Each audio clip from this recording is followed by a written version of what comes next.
Sa taon namang ito, masaya kong ibinabalita na tuluyan na ating inaayos at binuksan ang tulay na nasira ng bagyong Paeng, ang Paliwan Bridge, na yung luma ay nasira, naglalagay po tayo ng bago. Ito ay dudugtong sa mga bayan ng Lauan at Bugasong. Kaugnay nito, nasa halos 80% ang natapos sa ating ipinapatayong Panay East-West Lateral Road na nakakahalaga ng humigit kumulang siyam na bilyong piso. Kasabay nito, ang pagsasakatuparan ng Antique Airport Development Project na magbibigay ng serbisyo sa mas maraming pasahero at mas malaking eroplano. Sa susunod na buwan, sisimulan na natin ang pagpapalawak ng runway, paglalagay ng mga check-in counter, at iba pang mga kagamitan para sa passenger terminal building.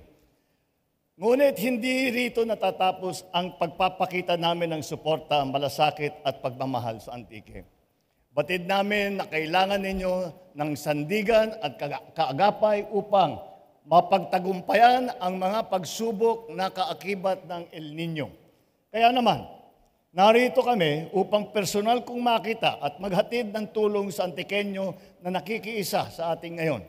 Sa katunayan, nasimulan na natin kanina ang pagbabahagi ng mga makabagong makinarya at kagamitan sa pagsasaka sa ating mga benepisyaryo. Bagamat ay malayo na rin ang inabot natin mula nung naumpisan natin ang natahakin na ang daan tungo sa bagong Pilipinas, marami pa tayong sektor na dapat pagtuunan ng pansin at kailangan pang alalayan. Magtiwala po kayo na sisikapin namin na maabot ang ating mga liblib at malalayong pamayanan sa bawat sulok ng bansa.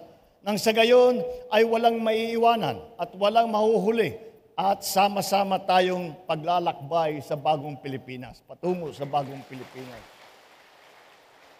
Maging matalino at maingat kayo sa lahat ng paggamit ng biyayang ipinagkaloob namin ngayong araw nang hindi lamang ang pagsasaka at pangingisda ng Antique ang ating mapapayabong, kung hindi pati na rin ang mga kalapit-bayan na tumatanaw sa inyo bilang inspirasyon.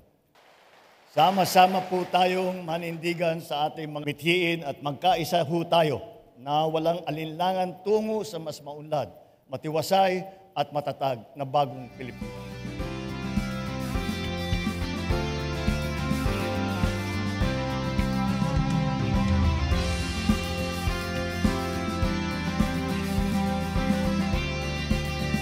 Isang combine harvester, isang 4-wheel tractor, transplanter at saka yung mga floating tiller at saka hand tractor, ma'am. Makakatulong ito, ma'am, una-una sa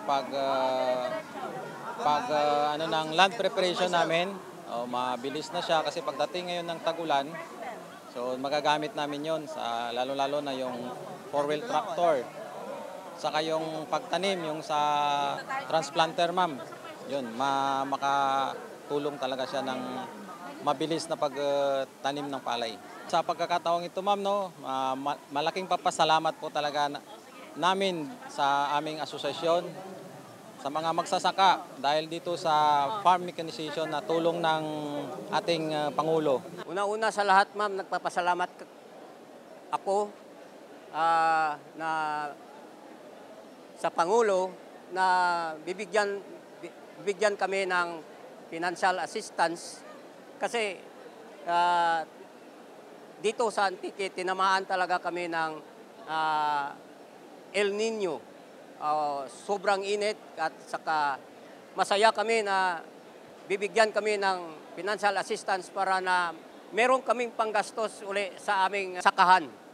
Ang assistance na yan, ibibili namin yan panggastos sa aming sakahan. Bili namin ng farm inputs at iba pa na gamit para sa aming agrikultura para na maging mataas ang ani namin, para maging maganda ang buhay ng mga farmers dito sa amin at lalo na sa buong Antique.